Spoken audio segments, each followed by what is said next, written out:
Sorry, y'all. Hey, y'all. We got answers as to what's going on with the WoW World title in light of the Beast quitting WoW. And of course, we have the tag team titles on the line with Miami Sweet Heat going up against Big Rig Betty and not Holly Swag, but Jesse Jones. This is Steph and Cat Talk WoW. Yeah, yeah.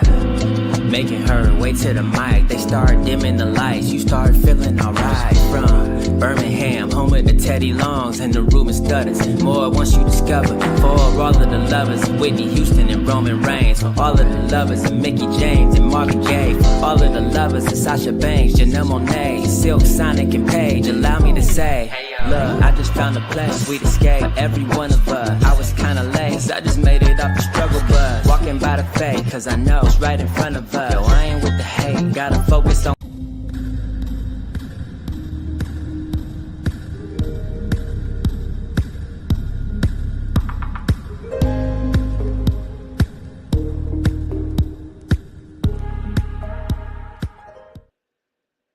Hey y'all, it's a new episode of Steph and Cat Talk WoW brought to you by the Hardy Wrestling Podcast and In Cat We Trust. Of course, if you are watching us live, thank you so much for doing so. And of course, if you're going to watch this later, then thank you for watching on both of our YouTube channels as we continue to grow and talk about this amazing show, WoW Superheroes. Sadly, Katrina cannot join us tonight because she's feeling a little bit under the weather, but we do wish her the very best as she continues to heal and just get back to us.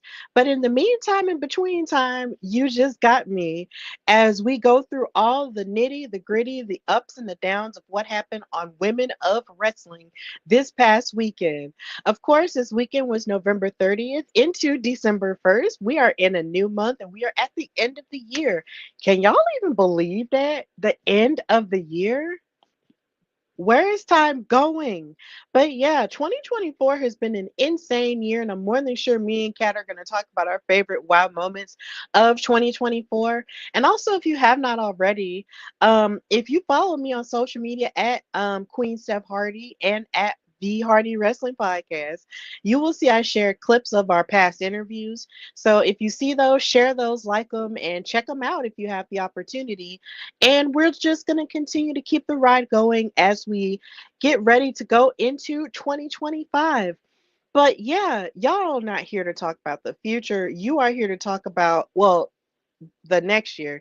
You are here to talk about this episode of WoW, which was titled Shockwaves, which of course, is appropriate in light of the Beast making her announcement saying that she was quitting WoW because of all the toughness that she had faced from being attacked from behind during her tenure as the WoW World Champion, and with her just dealing with the emotional toil and dealing with the toil it was taking on her family and just prioritizing them first.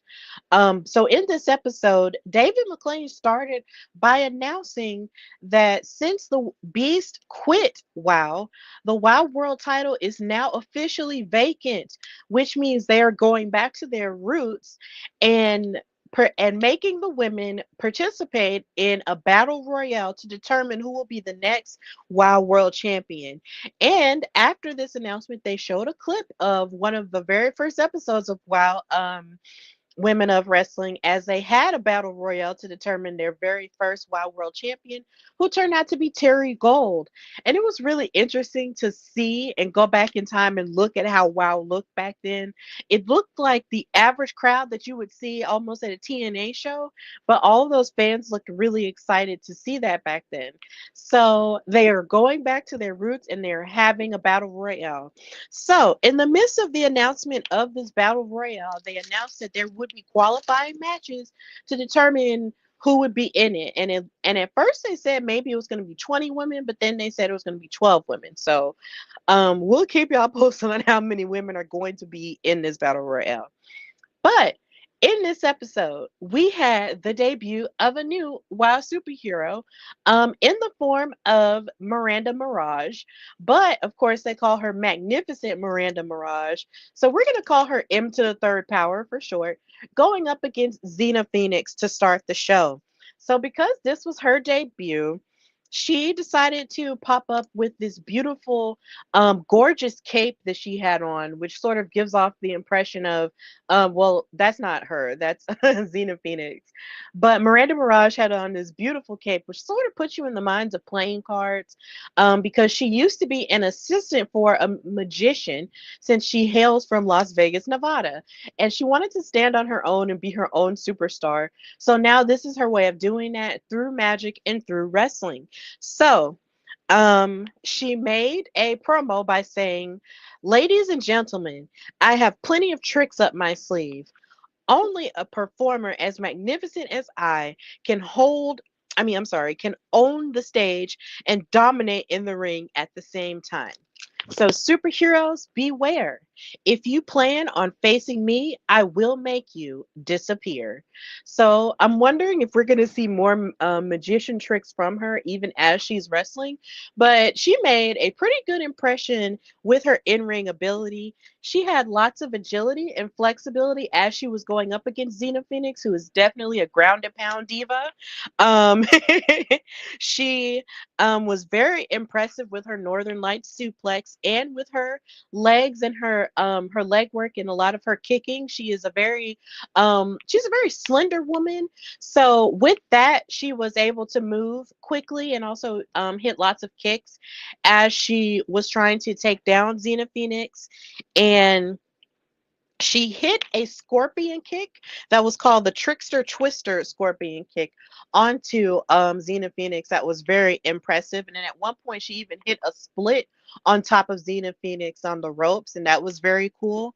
But Xena is very powerful. She is such a powerful woman that a lot of her power moves and her grappling got the very best of Magnificent Miranda Mirage, and her submission work would wind up costing Miranda Mirage in her debut, and she locked in a couple of arm bars before her last one, which made Miranda tap out.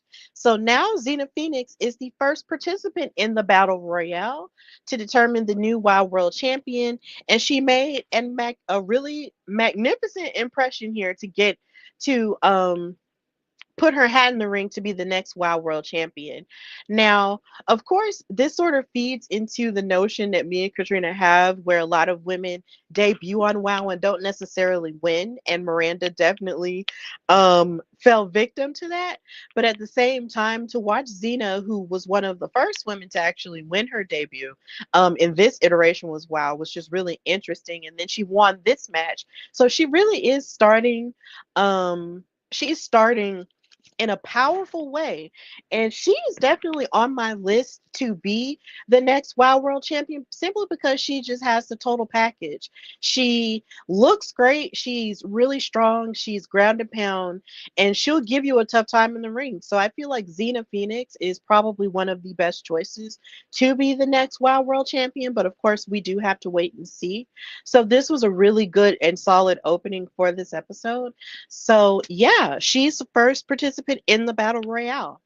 So after this match, they showed a recap of Coach Campanelli beating up on Valentina Diamante in her debut, which led to the Dojo defenders Terror Strike and Kara Kai to fight for her defense. And then they showed the preparedness that Team Dojo Diamante was having for their trios title match, which led into, of course, their title match, which took place on this episode.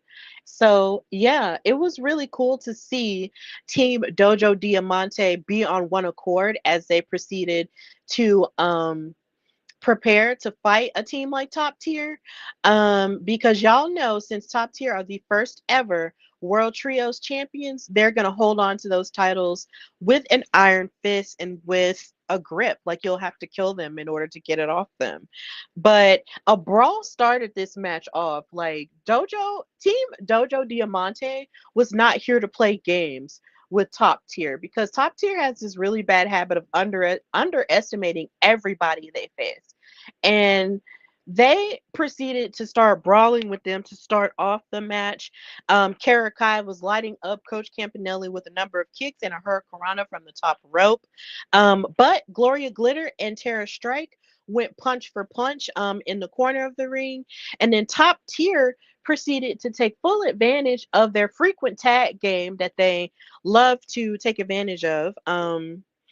With a podium splash, and then they played isolation games with Terror Strike to the point to where they tried to just keep her away from her corner, smashing her in the corner, giving double knees from Gloria Glitter. And it was just really rough to look at to a certain point because it was almost like they were turning Terror Strike into their own little rag doll. It was bad. Gloria and Krush would swipe Kara and Valentina off of the apron, further isolating Terror Strike.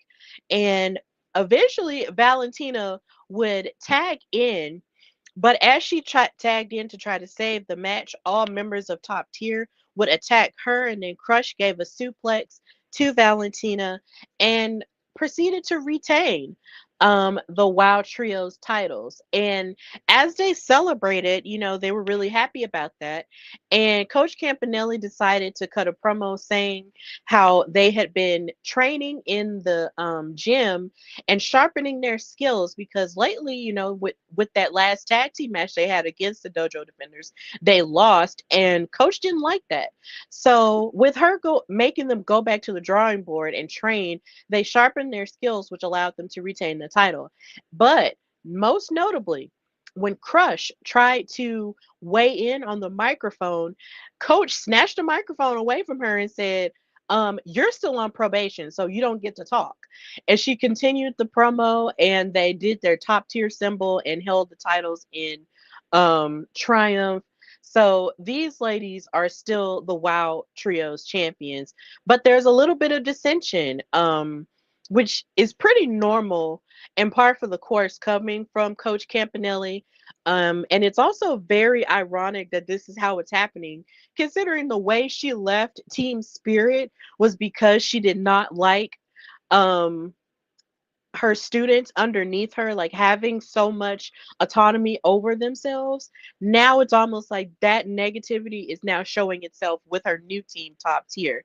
And though she has every right to feel like Crush should be on probation from the way that they lost their tag team match, Crush did have the victory. Like, she pinned Valentina Diamante for them to retain those titles.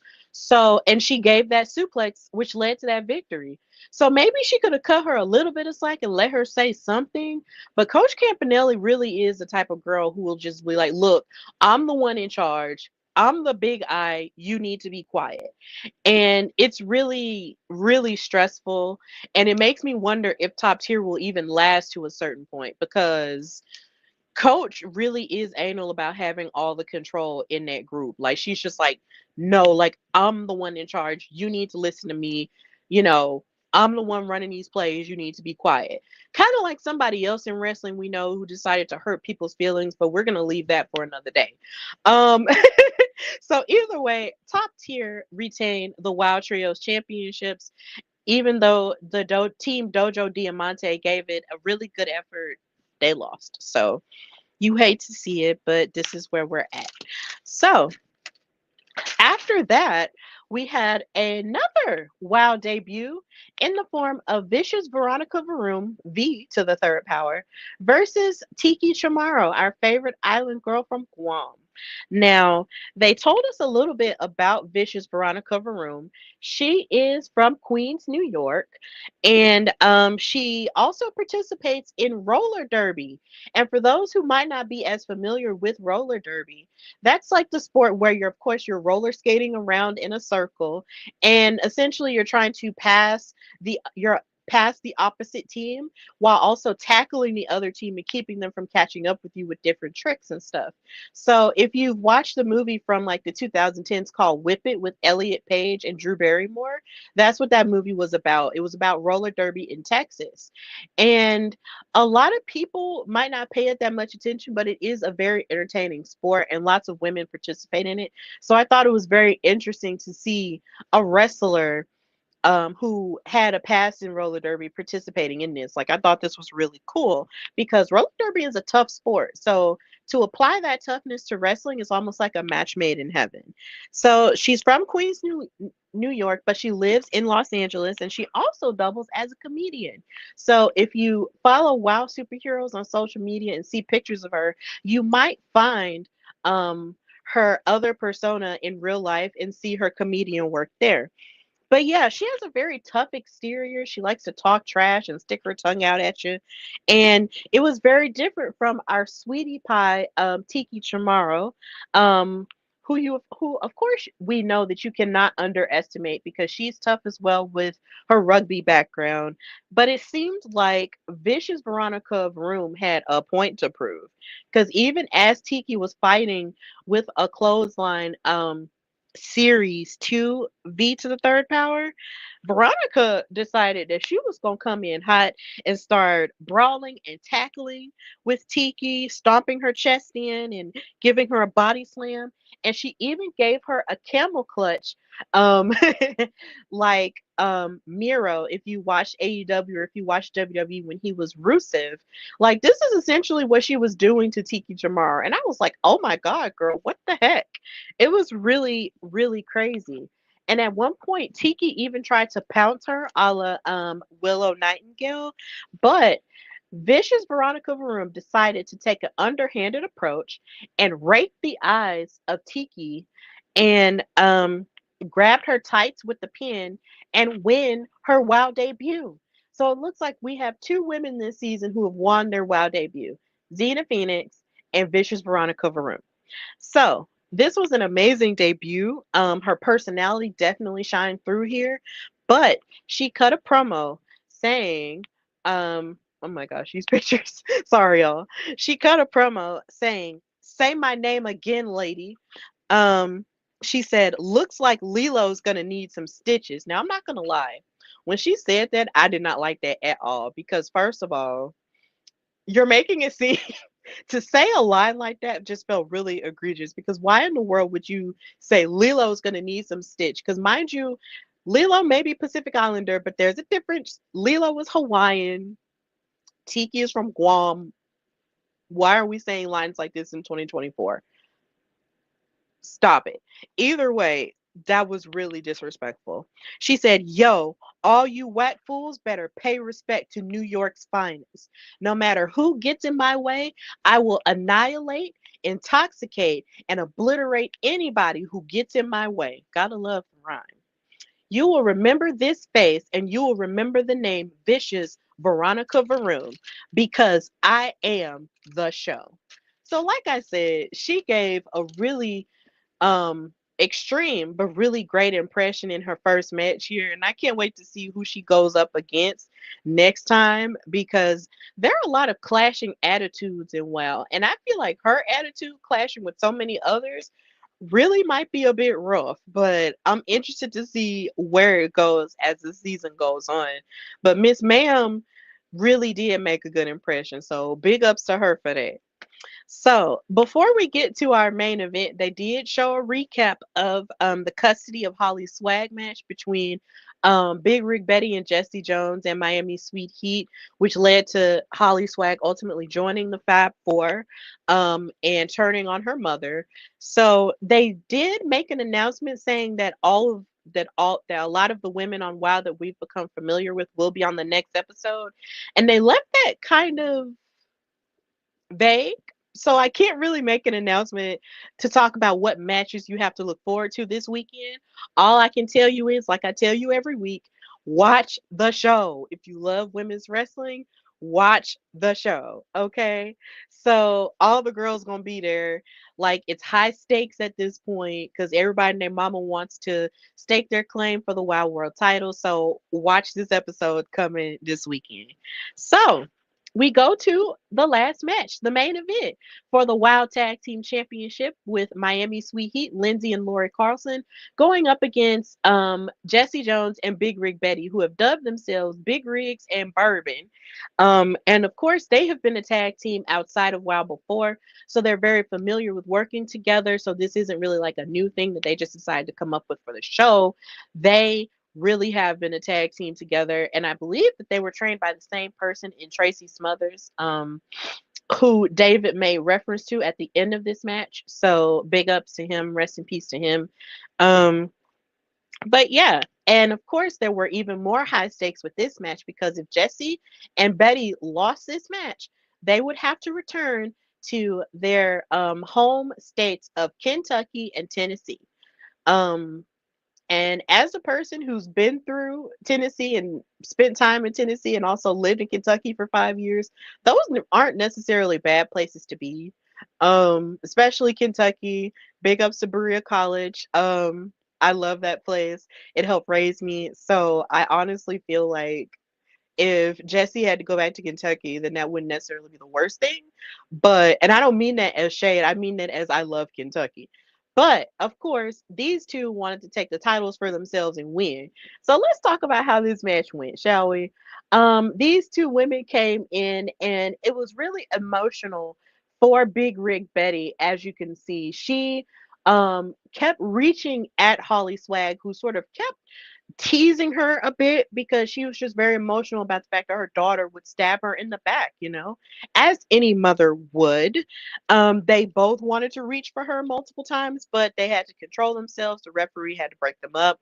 Um, this match also started with a brawl, which traveled outside of the ring. Holly kept trying to distract and run back and forth between them and Lana Starr. The Carlsons got thrown into each other outside of the ring, and Holly and Jessie actually took turns spanking Holly Swag. And I thought that was really funny. And they took her hat. It was really hysterical. But as Lana proceeded to get involved by moving one of the twins out of the way so Jessie could run into the ring post, that's when the twins started to take advantage and lead the girls back into the ring. Um, Lindsey and Laurie attacked Betty. Jessie Jones kept breaking the count up and just having her back multiple times. Laurie was choking Betty out and then gave a basement drop kick to her. And Lindsay and Holly were actually holding Big Rig Betty against the ropes and hitting her. And I'm just like, how can you hit your mom like that? Like, that just really sucks. But in the end, it wound up working out, even with Laurie and Lindsay trying to use all of their dirty tactics to try to win.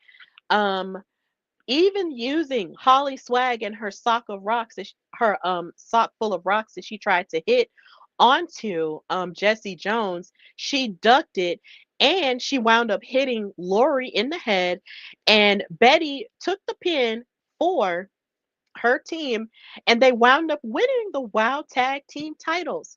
So we have new Wild Tag Team champions, Big Rig and Bourbon, Jessie Jones, and Big Rig Betty. They were victorious. In this match. They had confetti all over. It was a really beautiful moment. It was very emotional for those two. Like I said, with David mentioning, the man who trained them, Tracy Smothers. And I imagine it had to be emotional for Big Rig Betty as well, because the last time she held the tag team titles, she held them with her daughter. And now her daughter just left her behind, and she was able to get a modicum of justice by taking the titles away from the people who took her daughter away from her. I imagine that had to be amazing. And Jessie Jones loves to have any opportunity to gloat and be on top of the WoW division as the WoW OG. So, they both enjoyed it. It was very victorious and very cool. So, congratulations to Jessie and Big Rig Betty for being the tag team champions now and getting some justice. It was really cool. So, yeah, that's how that episode of WoW ended. We got new tag champs, we got justice, and we have the first participant in the battle royal to determine the new WoW World Champion. So, of course, since this is the end of the episode, we've reached the end of our time together. So, for all you people watching us live or watching me at this point live, thank you guys so much. And thank you for supporting the show and supporting us as we continue to grow in our wrestling careers. Of course, follow Katrina everywhere at In Cat We Trust and subscribe to her YouTube channel, In Cat We Trust. That's three, as in with the Trust, and just support her and everything she's got going on.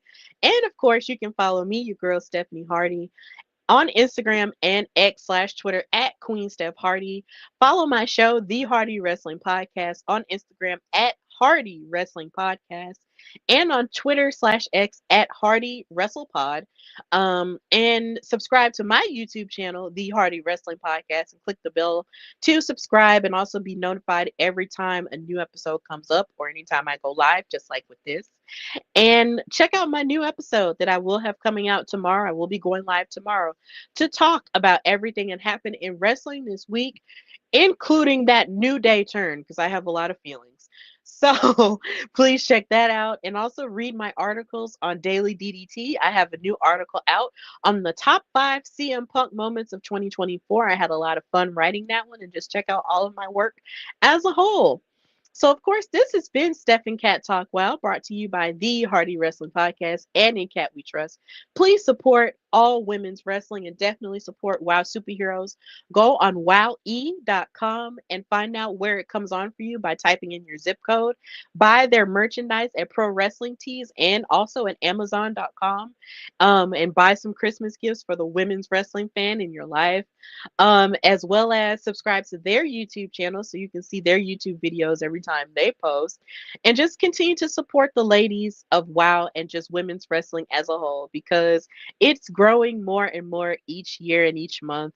And I'm just really proud to be a little part of it. So, yeah, this has been Steph and Cat Talk Wow. And until next time, bye, y'all.